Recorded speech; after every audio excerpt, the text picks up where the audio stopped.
Hello everyone and welcome. It's my absolute pleasure to introduce Jack Ma, Executive Chairman of the Alibaba Group. Jack founded Alibaba in his apartment in China in 1999 with a group of 18 co-founders. He was one of the first people in China to really understand the potential of the internet and has utilized it to help small businesses succeed in a global marketplace.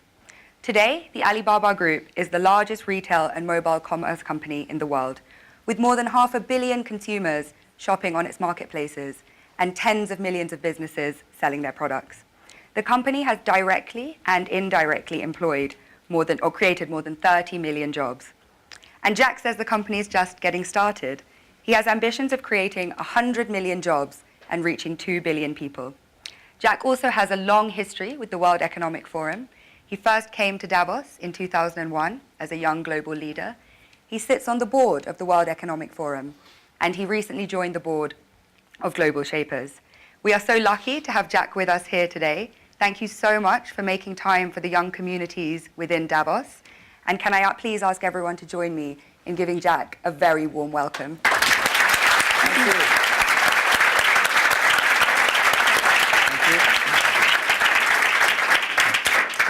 We have global shapers, young global leaders, and technology pioneers in the room who are all really looking forward to asking some questions. So I'll just kick off with a few first. Please. So you ended your interview last year by saying we really need to pay attention to people who are 30 years old, to the next 30 years, and to companies that have less than 30 employees. I turned 30 last year, so it was particularly welcome to hear this. And I think for many people in the room, they meet one or two of those categories. So in light of that, what are you most looking forward to and most scared of in the next 30 years? Yeah, we people are very lucky because we are in the area that the world is in a very big transformation because of the technology. I think we read a lot on the books that 200 years ago when the first industry have a lot of great people, and then 100 years ago, electricity revolution come, a lot of successful people. So now the technology come. This new technology will also create a lot of successful people, interesting careers. But honestly, every technological revolution come is going to create a lot of social problems. And my view is the first technology revolution caused the First World War. Second technology revolution caused the Second World War. Now we're on the third. So what is going to happen? People worry about artificial intelligence. People worry about robots. People worry about a computer and data and privacy and securities. People start to worry. But whether you worry, it will come. You don't worry, it comes. So the thing is how you change yourself. So I think next 30 years, the world is going to be huge change. If there's a third world war, I think the world war should be a war against the disease, a war against environment pollution, right? A war against poverty together. We should not a war against ourselves. But if we do not see clearly that using the new technology to solve this problem, if we do not unite, align together, human beings are going to fight each other. Because every technology revolution will make the world unbalanced. When something unbalanced coming, somebody used to be number one, suddenly become number two, and somebody was number three, and then become number one. It's all not comfortable. So we people, if you're 30 years old, my view is that when you are 20 to 30 years old, you should follow a good boss, join a good company to learn how to do things properly. When you're 30 to 40 years old, if you want to do something yourself, just do it. You still can't afford to lose, to fail. But when you're 40 to 50 years old, my suggestion is that you should do things that you are good at, right? And not do things that, oh, that's very interesting, I want to try something new. It's a bit dangerous more. When you're 50 to 60 years old, spending time training and developing young people, the next generation. When you're over 60 years old, better stay with your grandchildren. But this is normally general like that. Not everybody would like, but most of the people were like that. So 30 years old, we people next to 30 years are the luckiest period. We have a lot of challenges, a lot of things are happening, and with our knowledge, with our physical power, it's time you need to change. You have to think, if you want to be successful tomorrow, it's impossible. If you want to be successful a year later, it's impossible. But if you want to win 10 years later, you have a chance. That is what I think. Wonderful. And moving on to a topic which is kind of impossible to ignore after 2017. So a third of all the people in leadership positions in Alibaba are women. But the picture elsewhere is a bit more bleak. And a friend of mine recently said something that has really stayed with me. Women are tired of empowerment programs, and we want power. In 2016, venture capitalists invested $58.2 billion in male-founded companies, while women received just $1.46 billion. And as 2017 showed, it was a year of sexual harassment scandals, the gender pay gap still exists, and unfortunately, the list does go on. So how do you think we can move beyond tokenistic gestures towards genuine gender equality? Yeah, that is very interesting. A few years, like 4 years ago, there is a journalist came to our company, and when he leaves, he asked me a question, why there are so many women in your company? And I never realized we have so many women in our company. I said, anything wrong? Today, we have a 49%, close 49% of the employees of our company are women. That's a lot for a high-tech company. It's not on purpose we hire women. We think they are great in helping us to grow. Alibaba is an e-commerce company. E-commerce is a service industry. To serve people better, you should have a service heart. We find that women doing much better jobs than men. And the second is that last century, people compete because of muscle. No, not this century is not muscle, it's the wisdom. And next is, I believe, if a person wants to be successful, you should have a high EQ. But if you don't want to lose quickly, you should have a high IQ. But if you want to be respected, you should have high LQ, the Q of love. So those three Qs put together, a lot of men, they have a high IQ but low EQ, and a very tiny LQ. Women, balance-wise, they're the best. If you want your company to be successful, if you want your company to operate with wisdom, with care, women is the best. In my company, we noticed that women, they care others much more than men. Even on our site, today on shopping site, e-commerce, we find women buy a lot of things. But they buy for their husband, their parents, their kids. Men only buy for themselves mostly.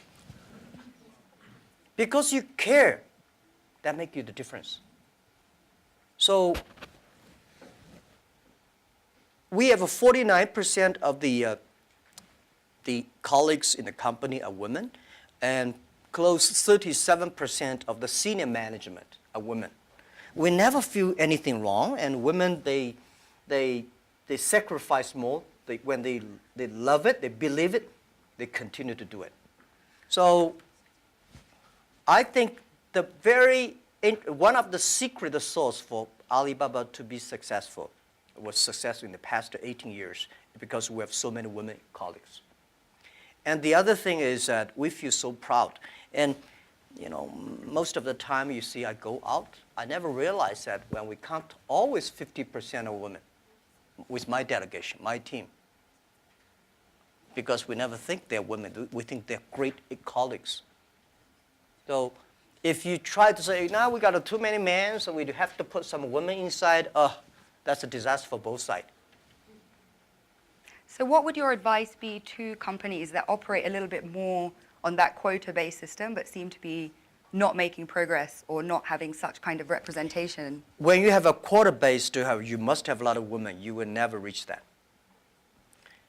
I think if a company full of men, trust me, this company cannot be sustainable, cannot keep on growing. Because just like a steel, if you don't put wood inside, the steel is too tough, it's easy to break.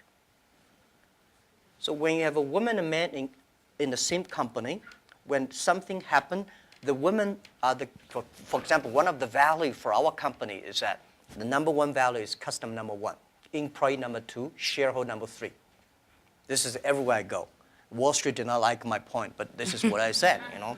If you like us, invest in us. If you don't like us, please sell our stocks, don't buy us. We believe customer number one, employee number two, shareholder number three. But when we start to compete, men suddenly get very angry, and and women always come and say, no competition, let's think about customer number one. Most of the women, they believe in the first day dream or first day love. Most of the men, easy to forget. I'm sorry, it's not I say bad about men. This is statistic. This is statistic. This is why our company works the balance. And it's naturally happening. It's not like so a lot of people have a tendency, man is better in doing things. But we think that even if man is better, we still have to hire the woman inside. And then the women have enough women will hire people more. So this is how we did it. So I don't know how many high-tech companies in the world like us, 49% colleagues are women. We feel proud for that. As you should be, and I think it's a very strong message to send out to, like I say, other companies that have a range of reasons for why that's not the case, because clearly you've been able to build the most successful one with that being so. So you just came off stage after giving a talk about digital e-commerce and what needs to happen for small businesses and entrepreneurs to benefit from globalization. At a time when globalization once again is being questioned, is it really delivering for the most vulnerable? Is it delivering for people in the global south, etc.? So what is your message to people in this room kind of about globalization, really? I think globalization cannot be stopped. Nobody can stop globalization. Nobody can stop trade. And I believe if trade stops, war starts. Trade is the way to solve to dissolve the war, not to cause the wars. I think globalization did a fantastic job in the past 30 years. Enriched a lot of countries, but of course, caused a lot of problems, right? Young people did not have opportunities. Small business have not opportunities. Developing countries were neglected. But it's only 30 years. It's a baby. It's a growth. You have to improve it. If you do not improve it, then you kill it. It's easy. Most of the time, to kill something is much easier. So my belief, it's our generation's job. Today, we have a better technology. We have a better knowledge about globalization. And it's our generation's responsibility or opportunity to improve it. Tell me, how can you stop globalization? Now, artificial intelligence come, robots come. My grandfather worked 16 hours a day, and he said he was very busy. We work 8 hours a day. We said we are very busy. Our children may only work 3 hours or 4 hours a day for 3 days a week. I bet they will say, oh, we're very busy. Then when you work only 3 hours a day and 4 days a week, what are you going to do? You're going to travel around, right? You cannot stay in the home for a week. You will travel. 30 years ago, normal life, you visit 20 to 30 cities whole your life. 30 years later, in your life, you will visit 300 cities in your life because of mobile. How can you stop it? It's impossible. So thinking about that, the only thing is to improve it, to make it simpler. Global trade should be simple, should be modernized, should be giving inclusive. Everybody have the opportunity. So my strong message is that, well, I feel sorry for WTO. They did a great job, but in the past 20 years, when you put the 200 government ministers in one room, how can they agree on something? Right? Because I don't like your country. No matter how good suggestion you have, I say no. But business people, even if we put 200 business people in one room, we will surely agree on something. And this is what I believe. The next generation of globalization should be inclusive, should create opportunities for young people to get involved. The first globalization in human history was controlled by few kings and emperors. Last 30 years, globalization was controlled by 60,000 big companies. If you're not among the big companies, if you're not in the big, powerful countries, you don't have a chance. The next 30 years, I bet we will have 6 million or 16 million or 60 million companies get involved in globalization. And I'm sure we will make it happen. Together with a lot of people, maybe with you. With a mobile phone, if people still using mobile phone 30 years later. With a mobile phone, you can global buy. You want to buy something from Kenya, you just click. You want to buy something from Norway, you click. Global buy, global sell. If you're a small thing, without internet, you can only sell in your village or small town. Today, you can sell across the world. And global pay, global delivery, and global travel, the only thing you have to bring is a mobile phone, no, not even a passport. This is going to happen in 10 years. And this is the message. Let's catch this opportunity. If you complain, the other people catch it.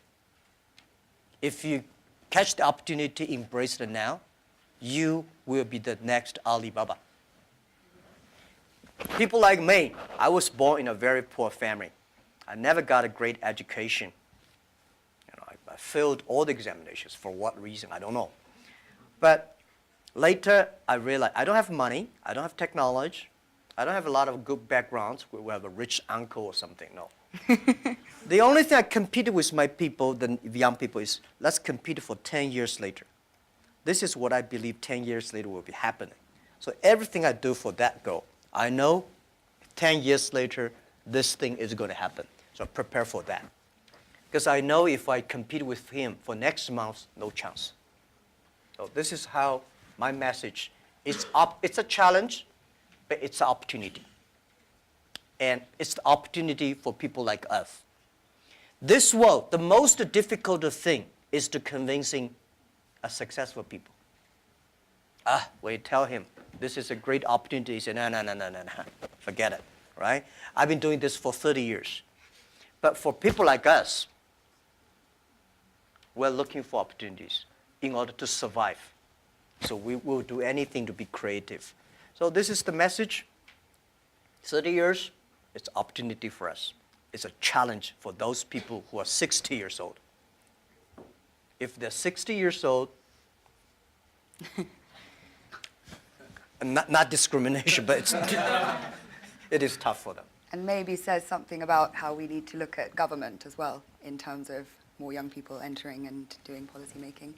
So if there are these 6 or 16 or 60 million businesses and we're all kind of hyper-connected, on a more fundamental level, do you think consumption is making us happy? Consumption? What do you mean consumption by making us happy? But through consuming, are we becoming happier through being more connected? Is that genuinely driving of course, connection? consumption will make, without consumption, definitely we're not happy, right? But if the consumption may not be, the thing is that for me, people like me, people say, Jack, you are very rich, but I don't have time to spend money. And I know this money does not belong to me. When I have 1 million, 2 million, it's my money. But when you have 20 million, problem comes, you think the US dollar is going to devalue or English pound and the stock market is going to problem. When you're over $1 billion, that is the responsibility because the society trusts you, Kim. manage the money better. If you think that is your money, you'll get into trouble. This is what I always believe. How can a person have 20 or $2 billion? No matter how hard you work, you should not get $2 billion or $20 billion. The money people put on you is the trust and credit you have. So you should spend money better than government. You should spend money better than the other people. Spend money on the right places. So consumptions, yes. And like a service industry, let me tell you one thing. The AI robots is going to kill a lot of jobs. Because in the future, machine. But we have to create modern service industry.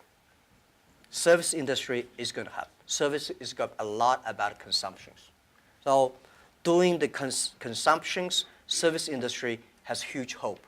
But you have to do uniquely. I think from that slightly philosophical point, we can turn to the floor for questions. So if you if you could please introduce yourself, say where you're from, please keep your questions succinct so we can take as many as possible and relevant for the whole group. Great. So would you like to go first? Hi, my name is Parv. I'm a global shaper from Chicago. And you just talked about philanthropy, and I'm curious if you could talk about how you see your role is changing in the giving space, particularly given the fractured world we live in. Yeah, I think philanthropy, it's not about helping others. It's about helping yourself. I had a huge debate with my colleagues. Several years ago, there was a big earthquake in China. And there was a big earthquake in Japan. So we donated I forgot the exact, like $20,000 to Japan, $10, $15 to China. And people say, why we donate that little? Because we have a lot of money. And my point is, no matter how much money you donate, 2 million, 20 million, that money compared to that is tiny. You cannot change a lot of things there. The thing you donate because you change yourself. When you change, the world is changed. You have to change yourself, right? And the next thing is that philanthropy is about action. It's about involvement. It's not about giving money. It's about to wake up people's consciousness. So I think, to me, I grow up, and my globalization is grow up in this place. Year 2001, when I was nominated as a Young Global Leader, I had no idea what is Davos, where is it, and what is about a Young Global Leader. But I came here, I learned, I listened about these corporate global citizenship and globalization and all things. I grow up. I understand. This is, to me, it's like a philanthropy. And this has changed to me.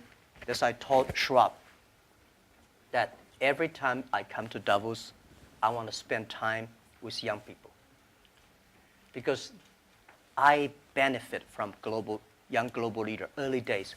When I listen to Bill Gates, Bill Clinton, and George Soros, these guys, at that time we don't have that many people. Very poor facilities. Well, very cold. I work like 30 minutes driving in a bus coming here and watching. But now I think still have. But this is good. This is the tuition we pay for a grown up. And now, to me, I think spending time with you benefit me, and also I want to tell you my true experience. It's a philanthropy. It does not necessarily mean money. So, by charity, you cannot change the world. But if you have a philanthropy heart, you can do a lot of things. So I find this one, unfortunately, a lot of people have a business heart here, making money, but do things like a philanthropy. What we should do is should be a philanthropy heart, but have a business skill. I hate a lot of people do the opposite. They want to make money, but they talk like a philanthropy. And they do like a philanthropy, waste a lot of money. So this is what I mean. And it's, if you want your team to continue to work with you all your life, you have to plant the seed of care the world, care others. The first day they join. I don't like a lot of companies make a lot of money because making pollutions and counterfeit products. By end of the year, donate some money.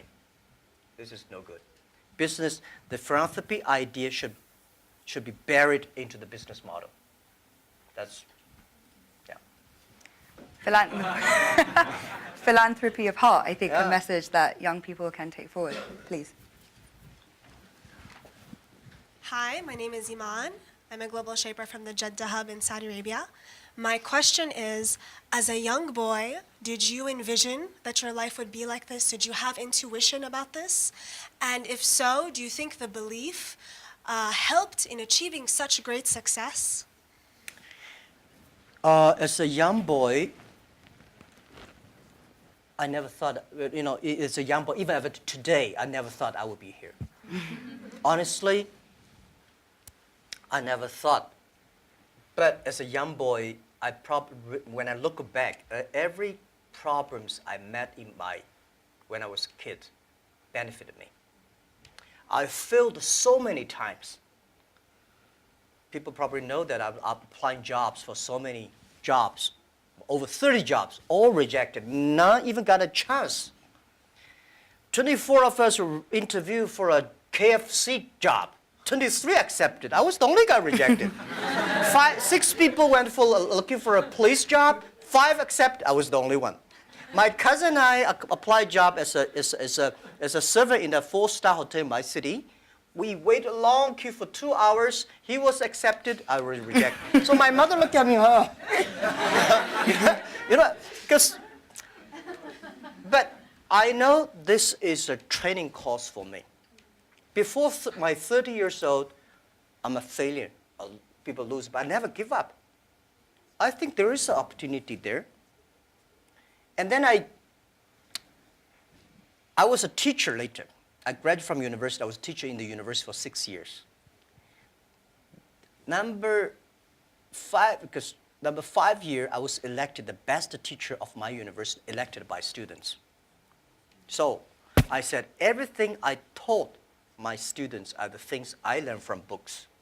What if I go out, spend 10 years, experience all the things, whether fail or succeed, I go back to teach again. That was my original thinking doing Alibaba. So I never thought I could be rich.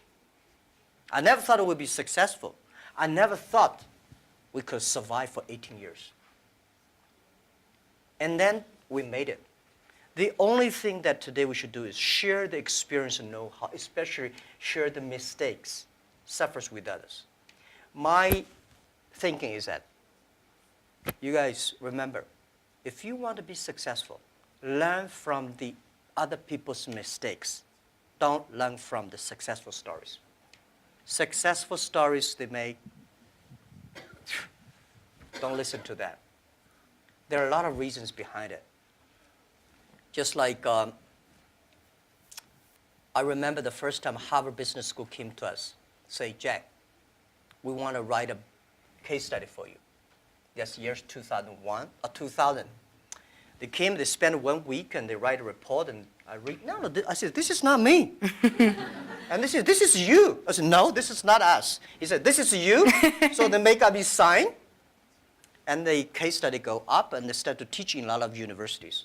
The next 5 years, they invited me to go to the case study, and they always find a competitor of my company.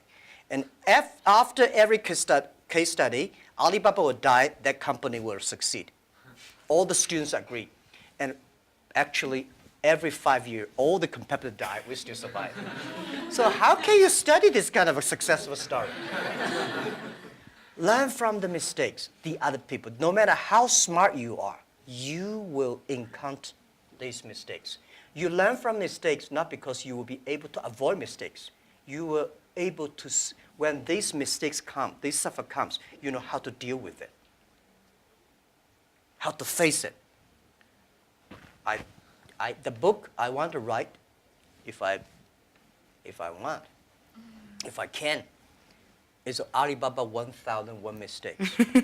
This is the most treasurable things that in my life. In my life, it's not how much we achieved. It's how much we gone through the tough days and mistakes. And this is what, if you start to think now, it would be good. So if you ask me when I was a boy, I never thought about that. Never. I Let's was go lucky as a to person. the back of the room. Yeah.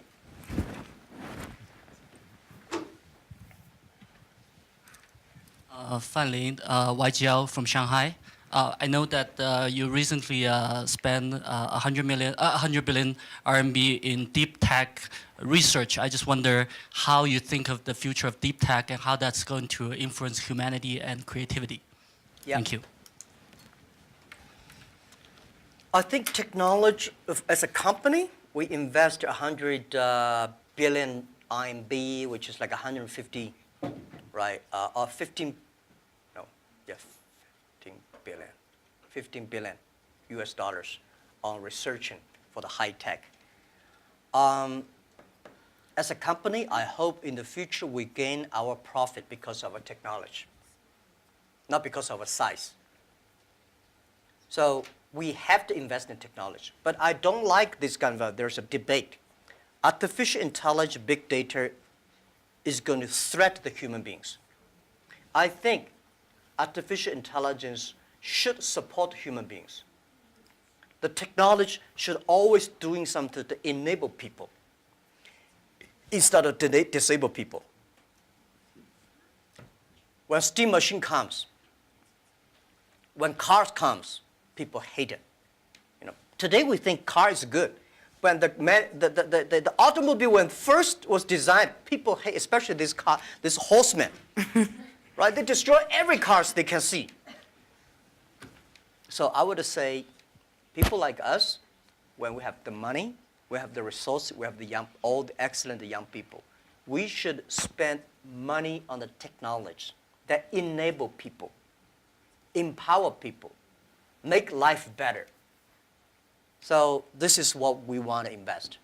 And I think artificial intelligence, no matter how artificial intelligence is good, human being in the future compete with the machine on knowledge, you don't have chance. Computer is always going to be smarter than you are. When there's a car, forget about who runs faster. When there's a plane, don't think you can fly like a. When there's a computer, you know, computer is always smarter than you are. They never forget. They remember everything. They never get angry. They calculate faster. But computer can never be as wise as a man. What's the difference between smart and wisdom? My view is, a smart people see something the other people don't see. A wise people see something, he pretend he did not see it. A smart people know what he want.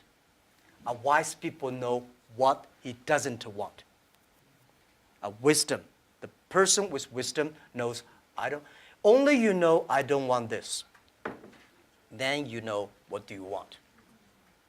So I think this is the money we invest to support human beings, not supporting Alibaba. This lab is open to the whole world. It's not supporting Alibaba at all. Yeah. Wonderful. So hi, I'm Saad, Global Shaper from the Islamabad Hub. I really want to know what you think about leadership. Is it something that comes from the heart when it comes to decision making as a leader, or is it something that that you have to take, you have to think through your mind as well, or is it a bit of both? Like as a leader, when you make decisions, would you go with something that you really feel about from your heart, or would you try to have a mix of your mind and your heart when you make decisions? Yeah, I think it's a good question. I've been thinking about that. First, it's your nature instinct. There must have something that you different. Second is you need a training. You should be trained through all the tough experience, but still positive. I found out some great leaders in the world. They are always positive. They never complain others. and never complain. And they look at the things in a different view, like normal people. So I think people in my company, at the beginning, they don't like me because I'll always think about 10 years, 5 years. And then after we're working together for 3 or 5 years, they find, you're right. Then we got the credit rating. And as a CEO, one of the jobs, when everybody's happy, you have to see the unhappy things. When everybody's unhappy, you have to see the happy things. So leadership is nature, but you have to have train and learn. And I got my leadership upgraded in Davos. I see so many. Ali Enter Financing, how many people here know about Alipay? Thank you. Alipay's decision was made here. I was thinking about Alipay, but I was not there to launch Alipay because in China, if you do financing without license, you will be in jail at that time. So I went to the banks, can you help us do the e-commerce on transaction? No. No banks would accept it. So if there will be no Alipay, no financing, the e-commerce would go nowhere. So year 2004, I was here. Listen to a speech by 2 state leaders about leadership. And this guy said, leadership is about responsibility. You believe it, but the people don't believe it. But if you think it's so critical, you should pay any price to do it. So that day changed my mind, and I called back to my team and say, let's launch it within 1 month. If somebody has to go to the jail, I go to the jail. Who will be the second one follow me? If I go, you continue, and you go to the jail, you go continue. That was they called the leadership determination. And year 2004, I made a decision here, I called it back. And now today the Alipay launched, and it's so big, over 800 million people today using Alipay globally. This is called, Wonderful. Shall we take one from YGL to be fair? Any questions? Yeah, please. Hello, my name is Pablo from Costa Rica, YGL. And given your perspective of caring and being a trustee of all this, what do you do for self-care and also maybe within your company?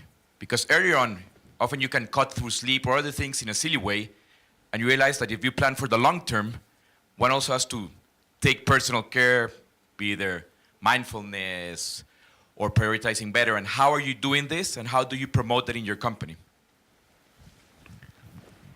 Well, I'm lucky that I have 18 co-founders, and most of them my students. When in my apartment, I told them my dream and my mission, and we videotape. Funny thing is that when Alibaba launched for the first day, I said, let's videotape everything. Every important meetings that we join together. The purpose is that someday, if we fail, we give the videos to the people to research why we fail.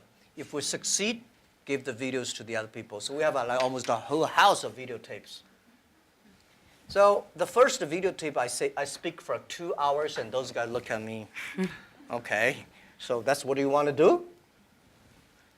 I said, yeah, this is what I want to do. I was the first, I know nothing about technology. I know nothing about management. I know nothing about, but the only thing is that you don't have to know a lot of things. You have to find the people who are smarter than you are. My first way is always find people who knowledge on computer smarter than I am. Accounting, smarter than. For so many years, I always try to find the people smarter than I am. And when you find so many smart people, my job is to making sure the smart people can work it together. And then if smart people can work it together, it's easier. The vision, they will believe. Because if stupid people can work it together easily, Smart people can never work together. But smart people work together easily, they don't believe the vision. The people who believe the vision, but they don't work together.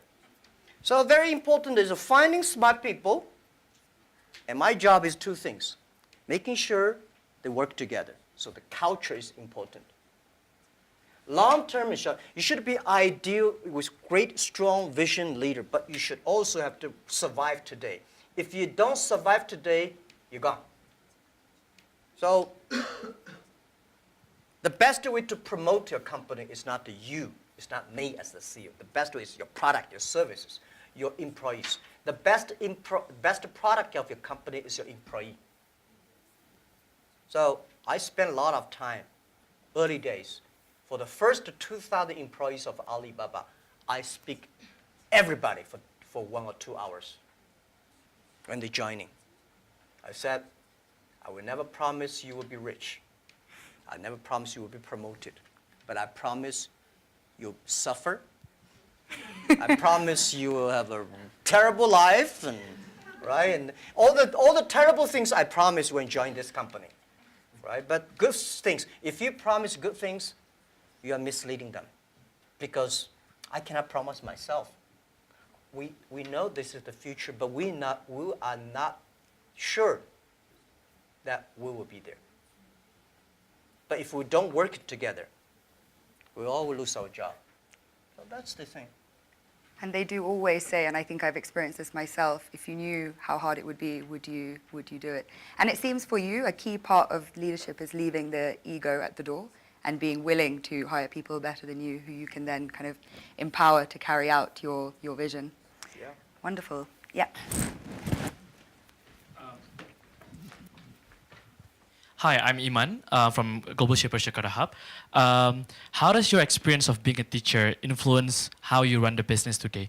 And do you have any message for those who are working in education space? Thank you. How How does your experience of being a teacher in early days Oh. influence how you run the business today? Yeah. Let me tell you one thing.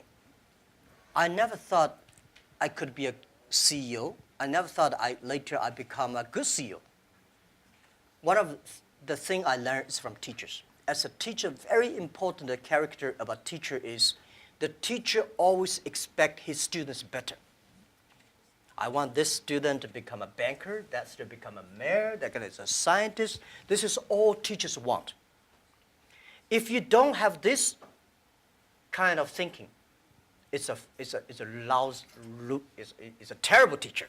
A good teacher always wants the other people better. You don't want this teacher in jail, that teacher is a bankrupt, that teacher is, you know. So as a CEO, I trained myself is I always want those people who join the company do better than they thought. And everything the company should do is making sure the good environment to training him to be more positive. And everything we do, this is a teacher. And teacher does not mean I know better than you are. Everything I know better than you are because I learn from others. So a teacher should learn all the time. A teacher should share all the time. A teacher should always expect the other people better than you are. And by the way, education, it's a big challenge now.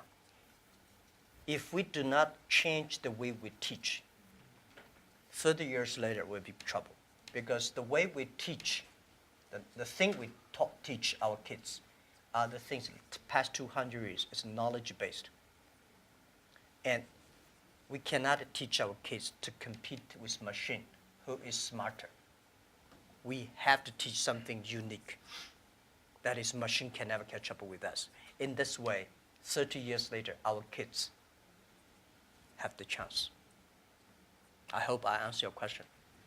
It's a very difficult one to answer, but what are those skills that you think we need to teach? If we're moving away from knowledge, what are the key things? Value, believing, independent thinking, teamwork, care for others. These are the soft part. The knowledge may not teach you that. Folks, that's why I think we should teach our kids on sports, the music,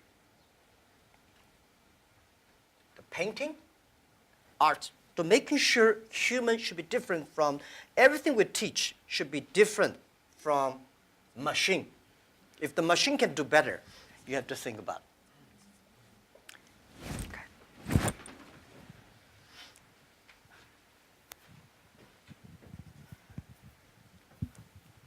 Hi, this is Hashim Al-Musawi from Manama Hub, Bahrain. Talking about education and the fourth industrial revolution, we have been talking about people losing their jobs or they are not qualified enough with the skills needed. What are you doing for the people within your company to get up to date, to get continuous learning, to know what's the technologies needed for the future? Thank you. Okay, luckily I don't have to do a lot of these kind of things in my company because we are fighting every day for the future. We know if we do not work hard, Facebook or Google and Amazon, all these are going to do better, right? So this is why we are globalized. It's a competition globalized.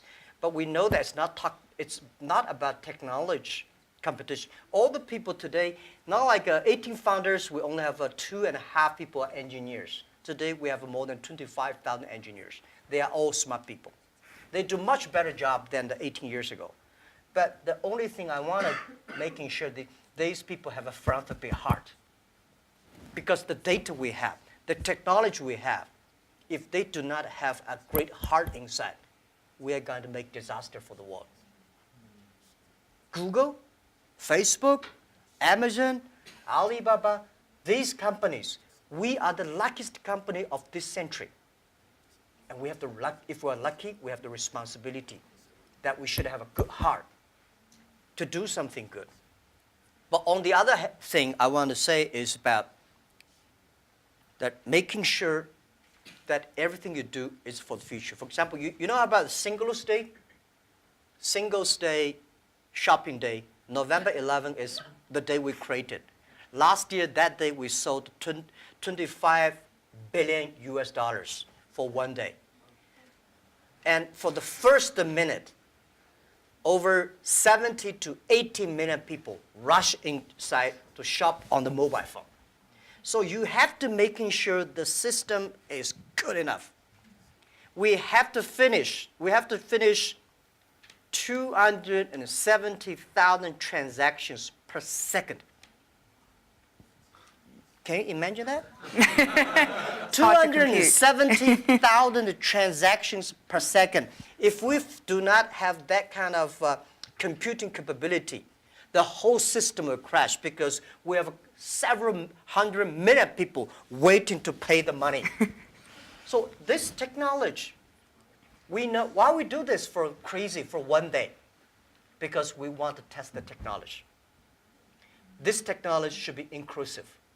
Because we know today in China, we create probably like 100 million package delivery. We believe a day. 5 years later, the whole world would deliver 1 billion packages per day. Think about what's the technology. Are we ready for that? So the Singles Day is to testing this technology and to be inclusive. So making sure the market drive them, not the boss drive them.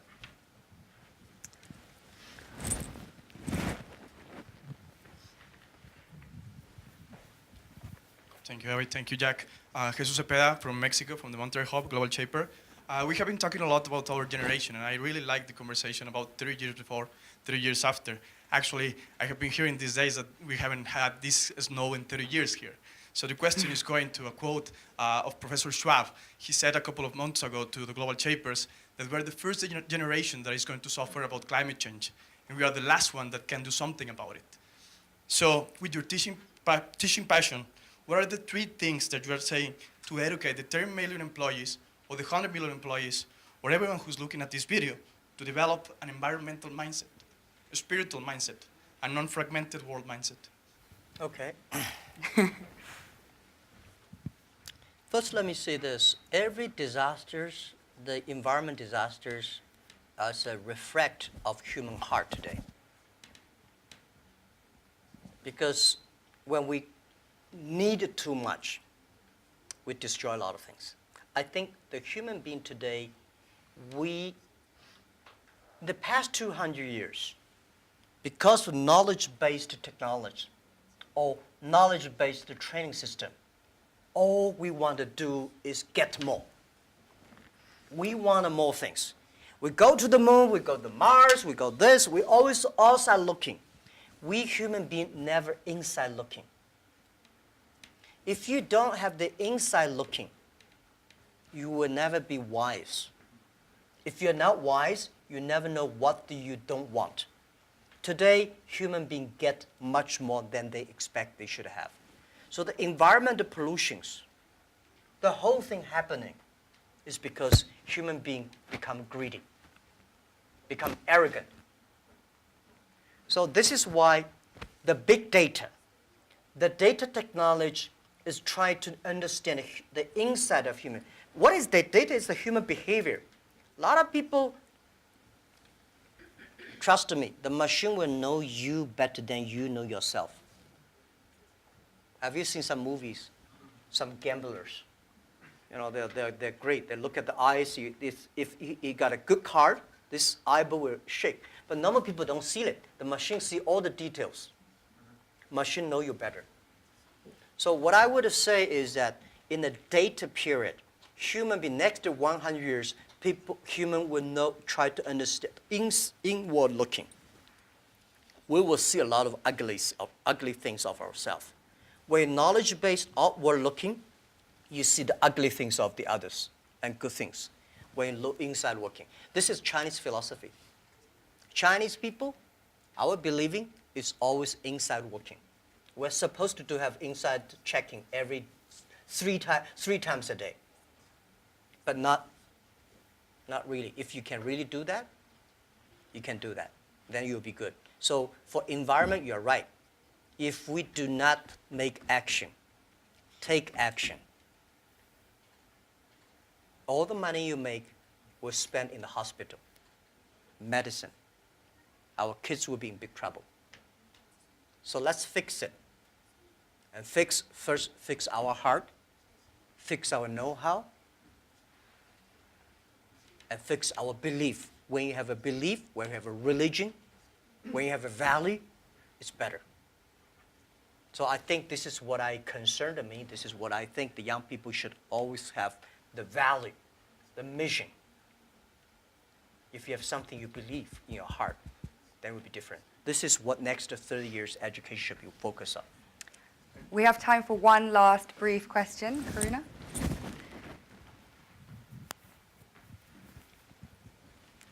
Thank you. This is Karuna from the Port Louis Hub, Mauritius. And my question is, you talked about your workplace culture. I'd like to have one or two examples, if possible, of how do you motivate your employees.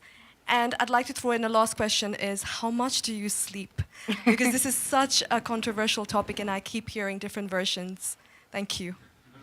What do you mean keep the different versions? Some people say you don't need sleep. I've heard CEOs sleep only 4 hours. I've heard CEOs sleep only 3 to 4 hours, and whereas I've heard you need at least 8 hours. So yeah, I'm a bit divided, and I'd love to know your secret. Thank you. Yeah. How do I motivate, incentive or motivate my colleagues? You have to find the people that can mobilize themselves. It's impossible to encourage a negative person. So the people you hire, the people work together, they have to be, or you cannot, we have 65,000 employees now, you cannot hire all of them that positive, but at least the people work with me. My management, leadership, several areas, they have to be positive. They have to know to incentive the others, because I cannot incentive everybody. And making sure the culture. So I think it would be very painful for me to talk to my vice president, and he need to be incentivized and mobilized every time, right? This won't work. If he does not know how to incentivize or mobilize his people, it's better. I don't think he will be the vice president. He should be a good engineer, good designer, but not a good leader. A good leader should help, but not by only money. Most of people incentivized or mobilized not because you give them a lot of money. You give them respect, trust, appreciation, and correct, heartful advice.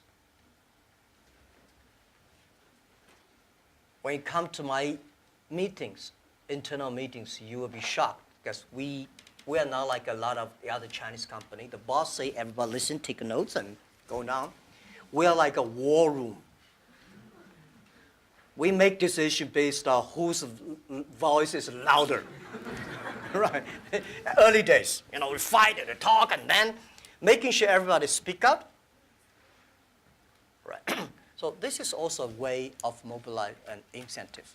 There are a lot of ways, and different people have a different way to send incentive. So this, how much time I sleep? Yeah, I have a problem. I mean, I sleep not very short, but not good. And I don't eat a lot. This is something that I was curious. I don't eat a lot. I'm a very picky on the food. And I don't know, sometimes I would love to see what the things that make me work like that. But for sure, that if I suddenly give me 1 month vacation, I'll collapse. I think there'll be something in my heart, maybe the mission. At the beginning, it's a mission of 18 people.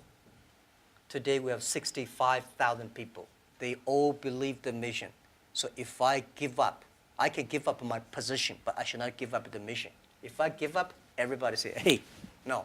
So, and then especially today, Alibaba at this size, people continue to say, for this size, the growth rate will be tiny or down. So what's the 10, 20 years Alibaba will look like? If you want to still be greater or triple our size, what the direction? How to do it? So I spend a lot of time thinking. And I love to think. Good thing is I have a good team now. I think, I do the talk, they do the work. Yes. On that note, I'm sorry we didn't have a chance to take everyone's questions. We'll just have to make this an annual convening from now on. And I hope you can all join me in thanking Jack for his strong message of youth, inclusivity, particularly in the context of trade, and how we should all take time to look inside ourselves, cultivate our wiseness, because that's how we'll differentiate ourselves from machines. Thank you so much.